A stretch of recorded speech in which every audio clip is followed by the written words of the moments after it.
Hello friends, நான் இன்னைக்கு உங்களை சவுத் அமெரிக்காக்கே கூட்டிகிட்டு போகிறேன்.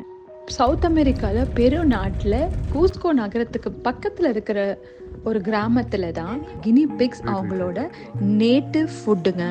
அங்கே வாழும் லோக்கல் பீப்புளை மீட் பண்ணுறதுக்காகவும் அவங்களோட உணவு பழக்கங்கள் எல்லாம் தெரிஞ்சுக்கிறதுக்காகவும் அங்கே அவங்கள தேடி நான் போனேன். சவுத் அமெரிக்காவில் பெரு நாட்டில் கூஸ்கோங்கிற கிராமத்தில் தான் இந்த கினி பிக்ஸ் அவங்களோட நேட்டிவ் ஃபுட்டுங்க. அவங்க ஊர் ட்ரெடிஷ்னல் ஃபுட்டை டேஸ்ட் பண்ணுறதுக்காகவே அவங்க ஊரில் வாழ்கிற அந்த லோக்கல் பீப்புள் வீட்டை தேடி நான் போனேன்.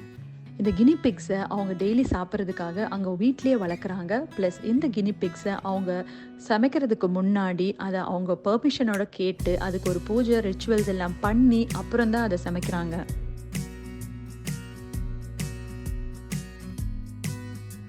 அவங்க இன்னமும் ஃபயர்வுட் விறகடுப்பு சமையல் தான் அவங்க விரும்புகிறாங்க. அவங்க கிச்சன் பார்த்திங்கன்னா ரொம்ப அழகாக இருக்குது. அவங்களுடைய சட்டி பாத்திரம் எல்லாம் ரொம்ப ட்ரெடிஷ்னலாக கிராமத்து வகையில் இன்னமும் சமைச்சிட்ருக்குறாங்க.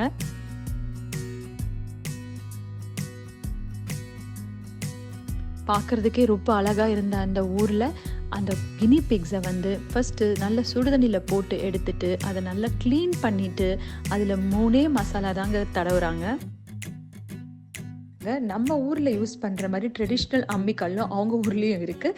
அந்த அம்மிக்கல்லில் அவங்க பூண்டு, உப்பு, ஓக்கத்தாயின் அப்படின்னு சொல்லிட்டு அவங்க ஊரில் வளர்த்துற ஒரு லோக்கல் ஹர்பு அதை தான் யூஸ் பண்ணுறாங்க. இந்த 3ஐயும் நல்லா அம்மிக்கல்லில் மேஷ் பண்ணிவிட்டு நல்லா கினிபிக்கை க்ளீன் பண்ணி கழுவி எடுத்து அதில் நல்லா மேரினேட் பண்ணிவிட்டு அதை அப்படியே அடுப்பில் ஃபுல்லாக உள்ளே விட்டுறாங்க. அது பாபிக்யூ மாதிரி அதை பண்ணி சமைச்சு வெளியே எடுத்தாங்க. நம்ம ஊரில் சாப்பிட்ற மாதிரி சாப்பாட்டு அந்த மாதிரிலாம் இல்லை. அவங்க நல்ல உருளைக்கிழங்கு வேக வச்சு உருளைக்கிழங்கு தான் மெயின் சாப்பாடு.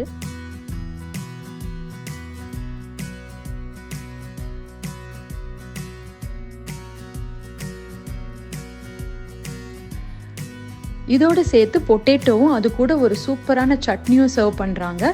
கூஸ்கோ மக்கள் தினம் காலையில் மத்தியானம் சாப்பிட்ற நேட்டிவ் ஃபுட் இதுதாங்க.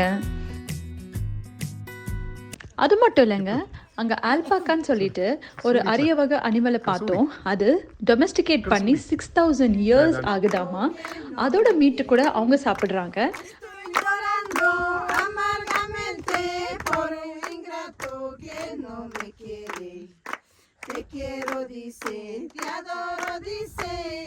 கூஸ்கோ ஊர் வாழ் மக்கள் ரொம்ப ஃப்ரெண்ட்லியாக இருந்தாங்க. அவங்களோட ஜாலியாக ஆடி பாடி திரிஞ்சிட்டு அந்த ஒரு நாள் ஃபுல்லாக அவங்களோட கழிச்சதில் ரொம்ப ஹாப்பியாக இருந்தது, ரொம்ப சந்தோஷமாக இருந்தது. பாய்.